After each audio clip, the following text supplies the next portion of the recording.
전주 여선생, 누명 쓰고 감옥 갔던 거 알지? 근데 그게 어쩌다 밝혀졌대?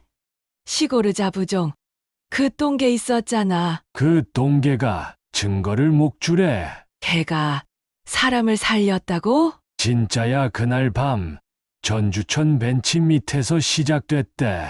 사는 게 사연이더라 믿기 어려운 이야기 하지만 실화보다 더 실감나는 그날의 기록. 지금 시작합니다.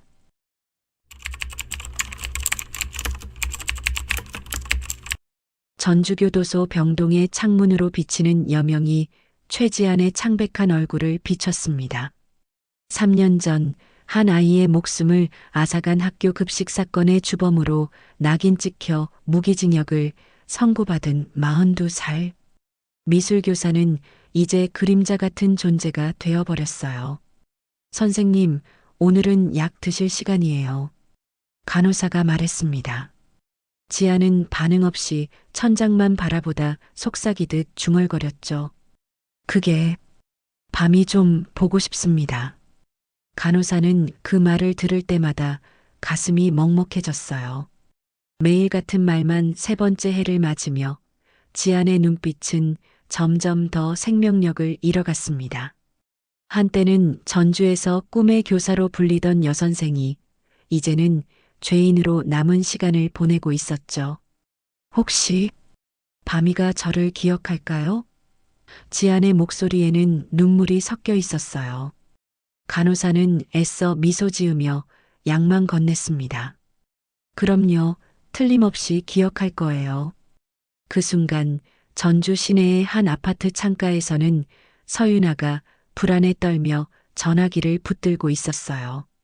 여보, 큰일 났어. 밤이가 사라졌어요. 어제 저녁까지만 해도 여기 있었는데. 윤아의 목소리는 떨렸습니다. 수의사인 남편 김태연이 급히 신문을 내려놓았죠. 뭐라고? 밤이가 없어졌다고? 문은 어떻게 열고 나간 거야? 그게 정말 이상해요. 마치 누군가 열어준 것처럼 문이 살짝 열려 있더라고요. 어쩌면 윤아는 말을 멈추고 달력을 바라봤어요. 그리고 숨을 크게 들이마셨습니다.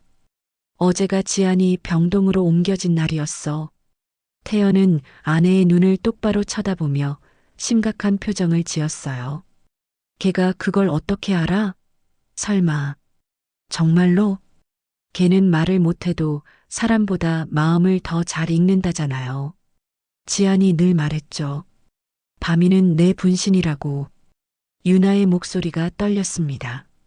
빨리 찾아야 해. 어디서부터 찾을까? 태연이 재킷을 집어들었어요. 윤아는 번뜩이는 눈으로 말했습니다. 전주천, 지안이 밤이랑 매일 산책하던 은행나무 길, 거기부터 찾아봐요. 가을 아침 전주의 거리는 은행나무 낙엽이 황금빛으로 물들어 있었어요. 윤아와 태연은 차를 몰고 전주천으로 향했죠. 도로를 달리는 내내 윤아는 창밖으로 필사적으로 검은 털뭉치를 찾고 있었습니다. 지안이 무죄라는 걸 우리만 알고 있어. 증거도 없고. 태연이 한숨을 내쉬었어요. 윤아는 고개를 저었죠. 증거는 반드시 있을 거예요. 지안이 그런 짓을 할 리가 없잖아요.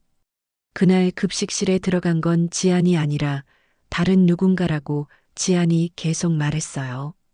하지만 아무도 믿어주지 않았죠. 차가 전주천에 도착했습니다. 두 사람은 급히 차에서 내려 지안이 좋아하던 은행나무 길을 따라 걷기 시작했어요. 그때 윤아의 눈에 멀리 벤치 아래에서 움직이는 검은 그림자가 보였습니다. 저기, 윤아가 소리쳤어요. 밤이니, 밤이. 윤아가 다시 한번 외쳤어요. 벤치 아래의 검은 그림자가 움직이더니 고개를 들었습니다. 반짝이는 두 눈이 윤아와 태연을 향했죠. 시고르자 부종 밤이는 꼬리를 살짝 흔들었지만 자리를 떠나지 않았어요. 윤아가 한 발짝 다가서자 밤이는 낮은 소리로 으르렁거렸습니다. 이상하네. 날 알아보는 것 같은데 경계하고 있어. 유나가 속삭였어요. 태연은 천천히 무릎을 꿇고 손을 내밀었습니다. 밤아, 우리야. 괜찮아. 그때 이상한 점을 발견했어요. 밤이가 계속해서 앞발로 자신의 목을 긁고 있었습니다. 마치 무언가 불편한 듯 초조한 동작이었죠. 뭐지? 목에 뭔가 있나 봐. 태연이 진찰하는 눈빛으로 말했어요. 유나는 간식을 꺼내 땅에 놓았습니다. 밤이는 잠시 망설이다 조심스레 다가왔어요. 태연은 기회를 놓치지 않고 밤이의 목줄을 살폈죠. 이게 뭐지? 태연의 눈이 커졌습니다. 목줄 안쪽에 테이프로 무언가가 붙어 있었어요. 조심스럽게 떼어내자 작은 SD 카드가 나타났습니다. 유나의 손이 떨렸어요. 이건 설마 차로 가자. 당장 확인해 봐야 해. 태연이 단호하게 말했습니다. 차 안에서 태연은 노트북을 켜고 SD 카드를 삽입했어요. 화면에 나타난 건 학교 미술실의 CCTV 영상이었습니다. 날짜는 정확히 3년 전 사건이 일어난 그날이었죠. 세상에. 유나의 입에서 탄식이 새어나왔어요. 영상 속에는 미술실 창고에서 급식 재료를 만지는 사람이 있었습니다. 그러나 그건 지안이 아니었어요. 교감이었죠. 이런 미친. 태연은 믿을 수 없다는 듯 화면을 응시했습니다. 교감이었어? 모든 걸 지안에게 뒤집어 씌운 거야? 유나는 눈물을 참으며 영상을 계속 살폈어요. SD 카드에는 또 다른 파일이 있었습니다. 지안이 체포되기 직전에 몰래 녹화한 영상이었죠. 화면 속 지안은 절박한 눈빛으로 카메라를 응시했어요. 누가 이걸 보게 될지 모르겠지만 나는 무죄예요. 교감 선생님이 모든 걸 조작했어. 내가 이걸 못 꺼내도 밤이라면 언젠간 찾을 거야. 밤아, 너를 믿어. 유나는 소리내어 울기 시작했어요. 지안이 밤이한테 SD 카드를 맡긴 거였어. 그리고 밤이는 지안이 위험하다는 걸 느끼고 우리를 찾아온 거야. 태연은 시계를 보며 급하게 말했습니다. 지금 바로 검찰에 연락해야 해. 그리고 전주교도소 소장에게도. 유나는 휴대폰을 꺼내 떨리는 손으로 번호를 눌렀어요. 여보세요? 전주교도소 최지안 수감자 관련해서 급한 증거가 있습니다. 통화 끝에 유나의 얼굴에 희망이 번졌습니다. 소장님이 마지막 소원 면회를 허락하셨어. 단 1시간만 주신대. 빨리 가자. 태연은 밤이를 품에 안고 차에 태웠어요. 너 정말 대단한 녀석이구나. 주인을 구하러 가자. 차는 급히 출발했고 유나는 검찰청 지인에게도 영상을 전송했습니다. 전주의 가을 하늘은 청명했지만 새 생명의 운명이 요동치고 있었어요. 제발 시간이 충분했으면. 유나가 기도하듯 중얼거렸습니다. 밤이는 뒷좌석에서 창밖을 응시하며 낮게 울었죠. 마치 모든 상황을 이해하고 있는 것처럼요. 전주교도소 앞에 차가 급정거했습니다. 유나와 태연은 밤이를 안고 면회 신청서를 작성하느라 펜을 쥔 손이 떨렸어요. 최지안 수감자 긴급 면회 신청입니다. 소장님께서 허락하셨어요. 유나가 목소리를 높였습니다. 교도관은 의심스러운 눈초리로 밤이를 바라봤어요. 동물은 들어갈 수 없습니다만. 그때 복도 끝에서 중년의 남성이 걸어왔습니다. 교도소 소장이었죠. 특별 허가를 내렸습니다. 빨리 진행하세요. 소장의 단호한 목소리에 교도관은 고개를 숙였어요. 면회실로 안내된 유나와 태연은 유리창 너머로 들어오는 지안을 기다렸습니다. 밤이는 마치 상황을 이해하는 듯 조용히 앉아 있었어요. 문이 열리고 창백한 얼굴의 지안이 교도관에게 부축을 받으며 들어왔습니다. 3년의 세월이 그녀의 얼굴에 깊은 주름을 새겨 놓았어요. 지아는 유리창 너머 밤이를 보는 순간 눈에 이슬이 맺혔습니다. 밤아, 교도관이 소장의 특별 지시를 받고 면회실 문을 열자 밤이는 유나의 품에서 뛰쳐나와 지안에게 달려갔어요. 병든 몸으로도 지안은 무릎을 꿇고 밤이를 품에 안았습니다. 내 밤이 보고 싶었어? 지안의 눈물이 밤이의 검은 털 위로 떨어졌어요. 유나는 눈물을 훔치며 서류 봉투를 내밀었습니다. 증거 다 찾았어. 이젠 끝났어. 정말 끝났어. 지아는 믿을 수 없다는 눈빛으로 영상 캡처 사진들을 보았어요. 교감이 미술실에서 무언가를 만지작거리는 장면, 그리고 CCTV를 조작하는 모습까지. 어떻게? 지안의 목소리가 떨렸습니다. 밤이가 했어. 내가 심어둔 SD 카드를 목줄에 숨겨가지고 있었어. 태연이 감격에 차서 말했죠. 그 순간 면회실 문이 열리고 검찰 관계자와 소장이 급히 들어왔어요. 최지한 씨, 긴급 재심 명령이 내려졌습니다. 즉시 수감 해제 및 재심 개시 결정이 법무부에서 내려왔습니다. 검사가 공식적인 어조로 말했어요. 지아는 그 자리에서 주저앉을 뻔했습니다. 3년의 어둠이 한순간에 걷히는 듯했죠. 밤이는 지안의 무릎에 앉아 그녀의 얼굴을 하찼어요. 이게 꿈이 아니죠? 지안이 떨리는 목소리로 물었습니다. 소장이 한 발짝 다가와 담담하게 말했어요. 죄송합니다, 최 선생님. 사법 시스템이 당신을 제대로 보호하지 못했군요. 서류 작업은 빠르게 진행되었고 지아는 병동에서 나와 사복으로 갈아입었습니다. 3년 만에 처음 입어보는 일상복은 낯설게 느껴졌어요. 교도소 정문을 나서는 순간 갑자기 쏟아지는 가을 햇살에 지아는 눈을 가늘게 떴습니다. 밤이는 그녀의 다리 옆에서 꼬리를 흔들며 걸었어요. 아직 믿기지가 않아. 지안이 중얼거렸습니다. 유나가 지안의 손을 꼭 잡았어요. 이제 우리 집에서 지내자. 밤이와 함께. 태연이 차 문을 열며 미소 지었습니다.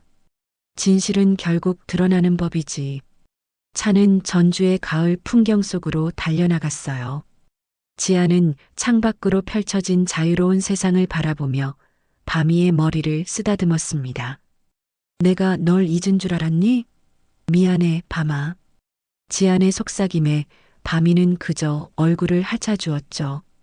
유나의 아파트에 도착하자 밤이가 가장 먼저 뛰어들어갔어요. 마치 지안을 안내하듯 현관에서 기다리며 꼬리를 흔들었죠. 여기가 내 집이었구나.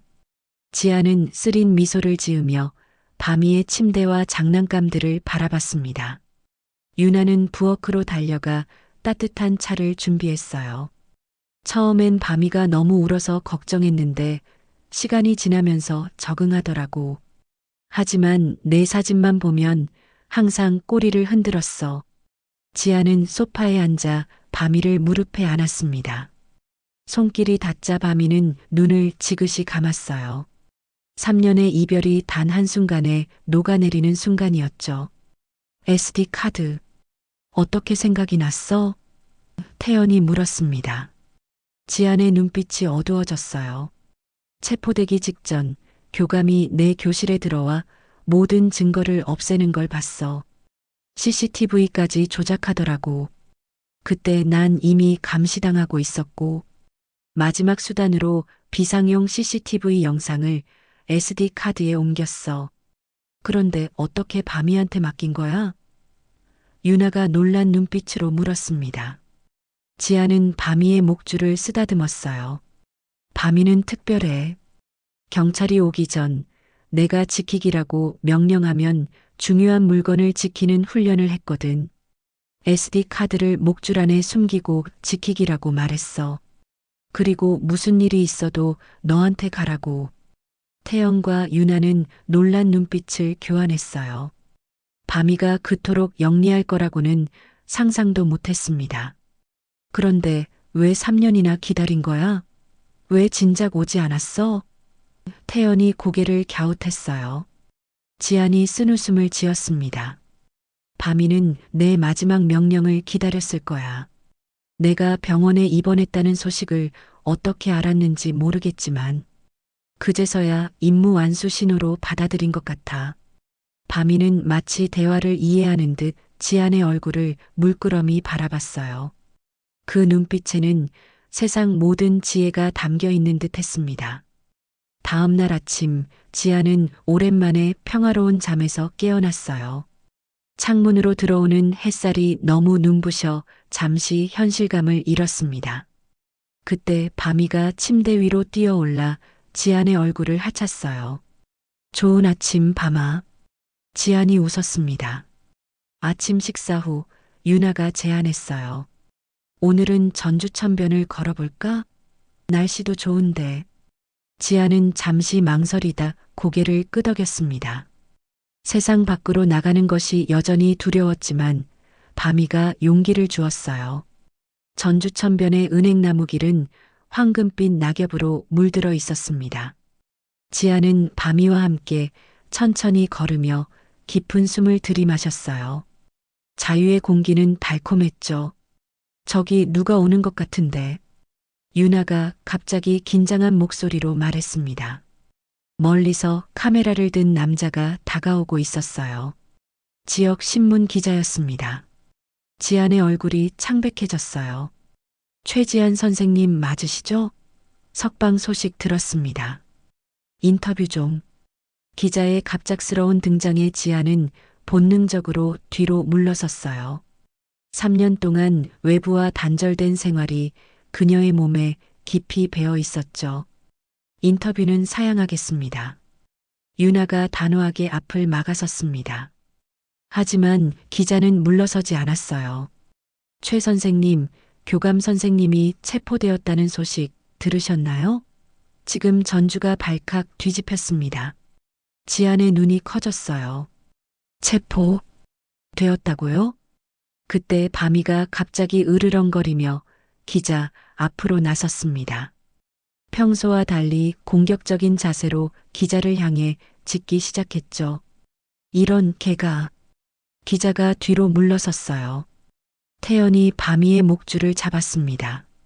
밤이가 널 경계하네.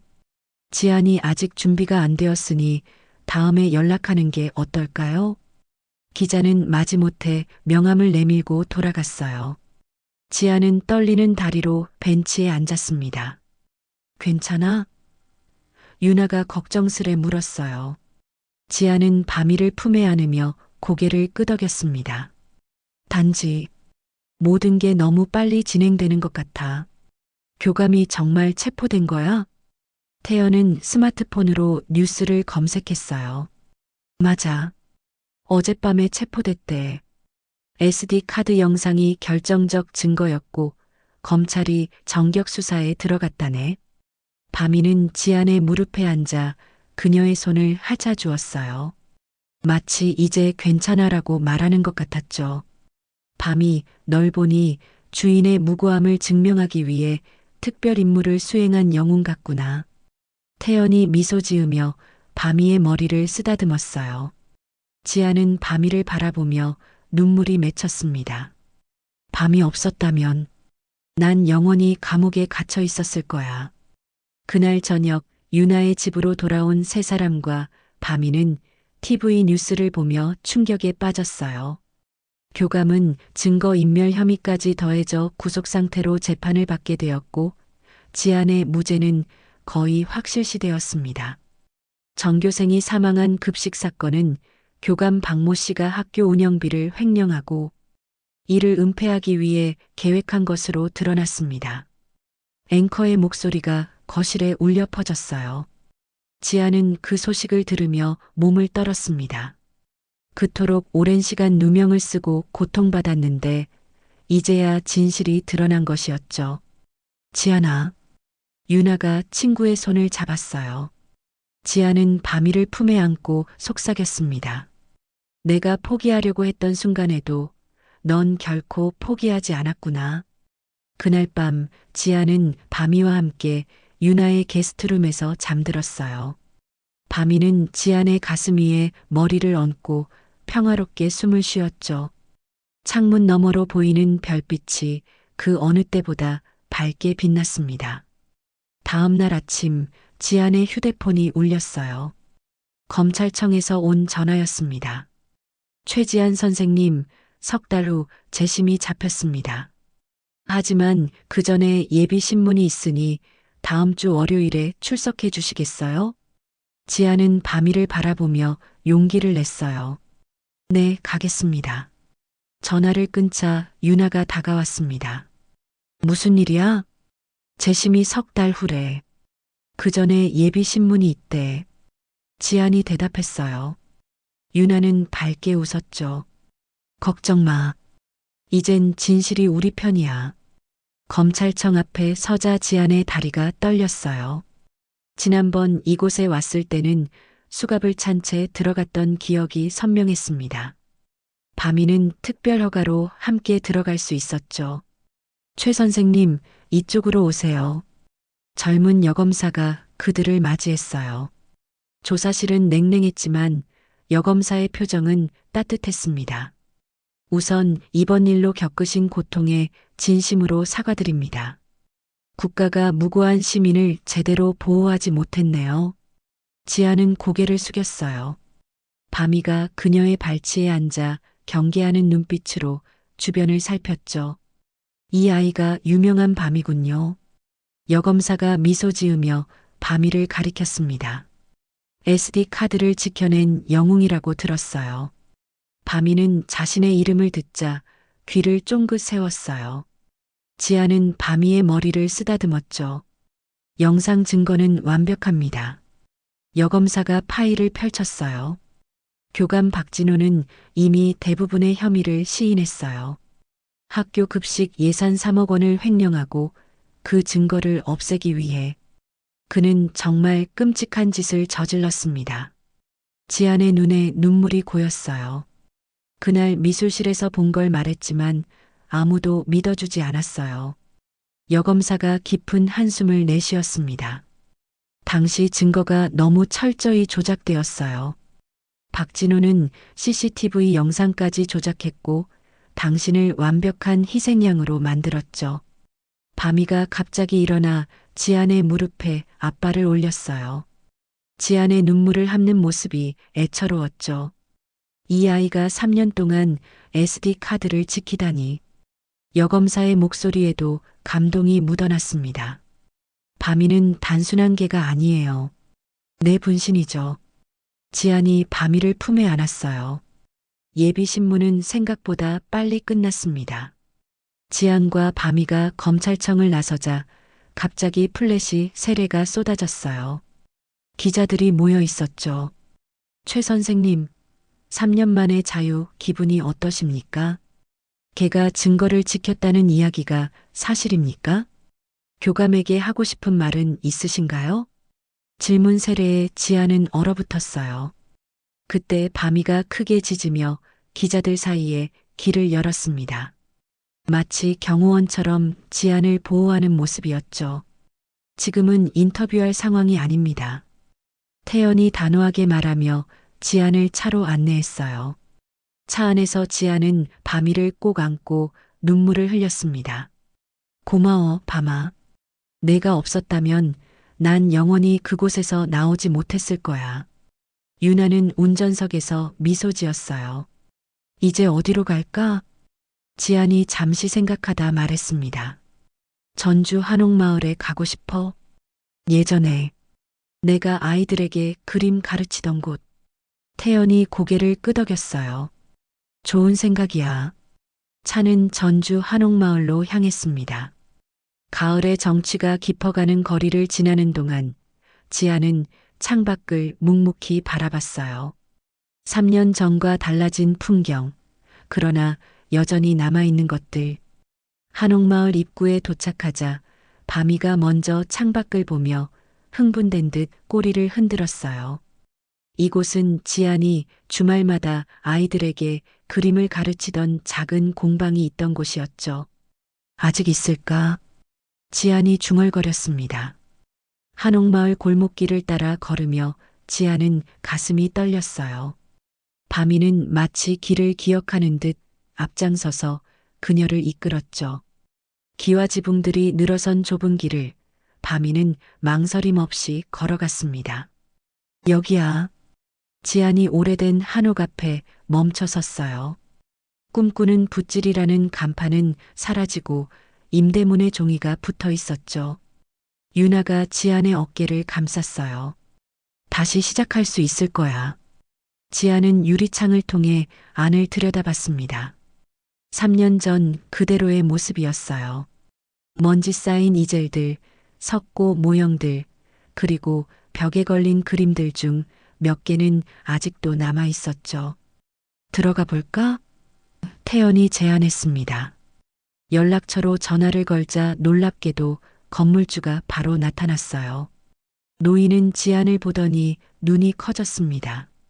아이고, 최 선생님 아니십니까? 뉴스에서 봤어요. 억울하게 감옥에 가셨다가 노인의 목소리가 떨렸죠. 지안은 고개를 숙였어요. 안녕하세요, 김어르신. 선생님 공방 아무도 안 들어오게 했어요. 나쁜 소문 다 거짓말인 줄 알았거든. 노인은 문을 활짝 열어주었습니다. 안으로 들어서자 바미가 신이 난 듯 뛰어다녔어요. 구석구석 냄새를 맡으며 기억을 더듬는 듯 했죠. 지안은 천천히 공간을 둘러보았습니다. 내 그림들, 벽에 걸린 수채화들을 보며 지안이 속삭였어요. 풍경, 인물, 그리고 바미의 초상화까지. 노인이 뒤에서 말했습니다. 선생님 돈 다 모아놨어요. 학생들이 계속 그림 사갔거든요. 선생님 무죄 믿고 있었던 아이들이 많았어요.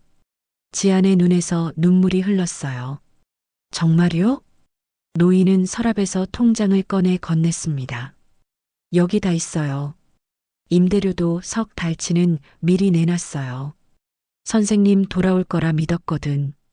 유나와 태연은 서로 놀란 눈빛을 교환했어요. 세상이 모두 등을 돌린 것은 아니었던 거죠. 지안은 떨리는 손으로 통장을 받았습니다. 그 순간 바미가 캔버스 뒤에서 무언가를 발견하고 짖기 시작했어요. 뭐지? 태연이 다가가 보았습니다. 캔버스 뒤에는 작은 편지 뭉치가 있었어요. 학생들이 지안에게 보낸 편지였죠. 선생님 믿어요. 돌아오세요. 그림 계속 가르쳐 주세요. 지안은 그 자리에 앉아 편지들을 하나하나 읽기 시작했어요. 바미는 그녀 곁에 앉아 머리를 그녀의 무릎에 얹었죠.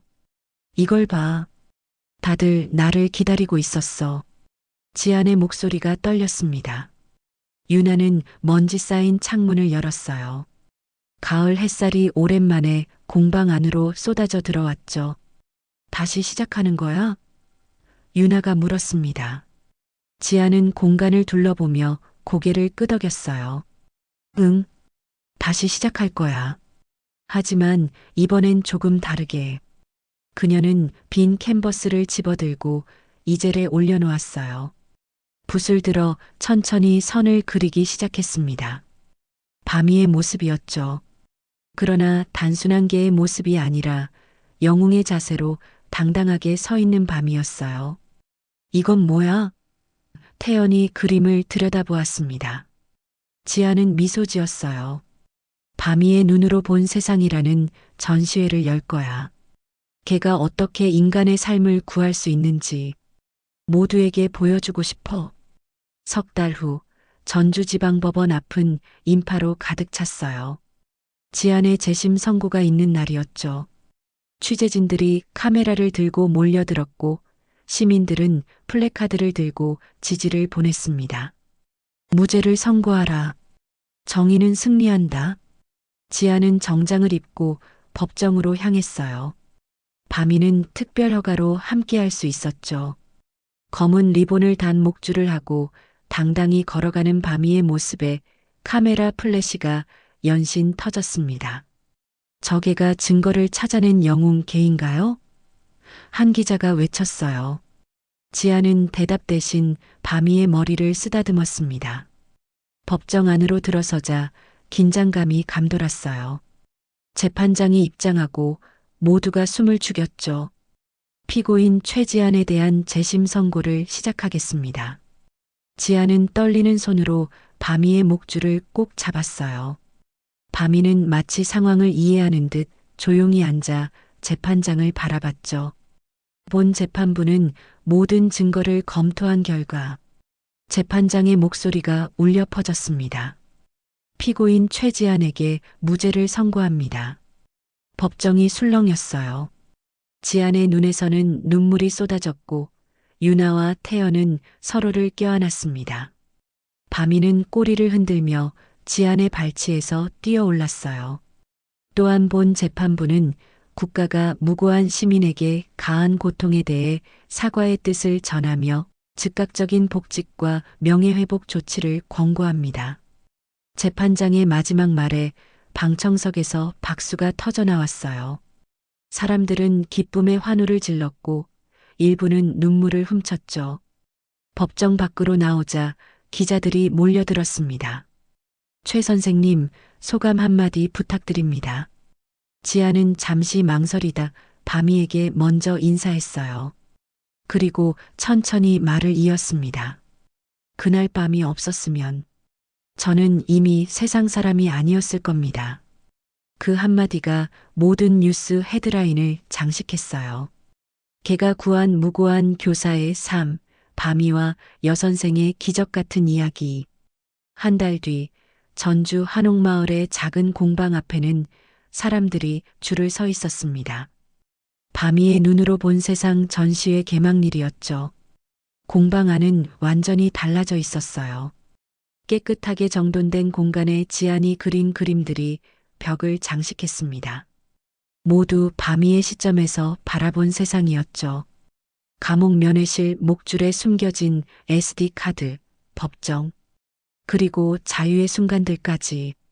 지아는 공방 한가운데 서서 방문객들을 맞이했어요. 밤이는 그녀 곁에서 당당하게 앉아 있었죠. 이건 단순한 개와 주인의 이야기가 아닙니다. 지안이 방문객들에게 말했어요. 진실이 어떻게 승리하는지, 사랑이 어떻게 기적을 만드는지에 관한 이야기죠. 공방 뒤편에는 작은 교실이 마련되어 있었습니다. 꿈꾸는 붓질이라는 간판이 다시 걸렸고 아이들이 그림을 그리고 있었어요. 밤이도 아이들 사이에서 놀며 때로는 모델이 되어 주었죠. 취재온 기자가 지안에게 물었습니다. 앞으로의 계획은 어떻게 되시나요? 지안은 미소 지으며 대답했어요. 아이들에게 그림을 가르치고 밤이와 함께 평범한 일상을 살아갈 겁니다. 그것만으로도 충분히 행복해요.